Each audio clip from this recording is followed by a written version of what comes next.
కృష్ణా జిల్లా పెడనలో ఎస్వి బాబు press meet నిర్వహించారు. బాలశౌరి జనసేన పార్టీలో చేరడాన్ని వైసీపీ నాయకులు జీర్ణించుకోలేకపోతున్నారని ఎద్దేవా చేశారు. మచిలీపట్నం ఎమ్మెల్యే పేర్ని నాని బాలశౌరిపై చేసిన వ్యాఖ్యలు ఎస్వి బాబు తీవ్రంగా ఖండించారు. మచిలీపట్నం అభివృద్ధిని పట్టించుకోని పేర్ని నాని ఎంపీ స్థానంలో ఉన్న వ్యక్తిని దూషించడం సరికాదన్నారు. గుంటూరు జిల్లాలోని జన సైనికులు వారి అభిమానులు తండోపతండాలుగా కదిలి రావడాన్ని చూసి వైసీపీ నాయకులు భయపడిపోతా ఉన్నారు. అది ఒక జాయినింగ్ ప్రోగ్రాంలా లేదు, ఒక మినీ మహాసభలాగా జరిగింది. ఎంపీ బాలశౌరి గారి పార్టీలో జాయిన్ అవడం అనే కార్యక్రమం.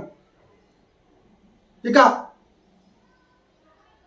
మచిలీపట్నం ఎమ్మెల్యే రాజకీయ సన్యాసి తీసుకున్న పేర్ని నాని గారు ఇవాళ అవాకులు చవాకులు పేలుతా ఉన్నాడు. ఎంపీ గారిని కించపరిచే విధంగా మాట్లాడుతూ ఉన్నాడు. పెద్ద ముత్తైదులాగా, పెద్ద ఆరిందాలాగా పత్తెత్తు గౌరవం చెబుతా ఉన్నాడు. ఇదే ఎంపీ బాలశౌరి గారు ఇచ్చిన డబ్బులతో నువ్వు ఎమ్మెల్యే కాలేదా? ఆ రోజు ఎంపీ గారి డబ్బులు పంచి నాకో ఓటు బాబాయ్ కోటు అని అడగడాన్ని దిగజారిపోయిన రాజకీయం అంటారు. కానీ సిద్ధాంతాలు నచ్చి, నాయకత్వాన్ని నచ్చి జనసేనలోకి రావడాన్ని దిగజారుడన్నాడు.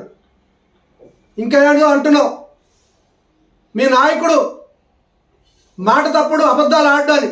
అవును, బాలశౌరి గారు చెప్పారు, నేను అబద్ధాలు ఆడను అని జగన్మోహన్ రెడ్డి గారు చెబుతారు, అదే పెద్ద అబద్ధం అన్నారు. ప్రత్యేక హోదా తెస్తానన్నారు.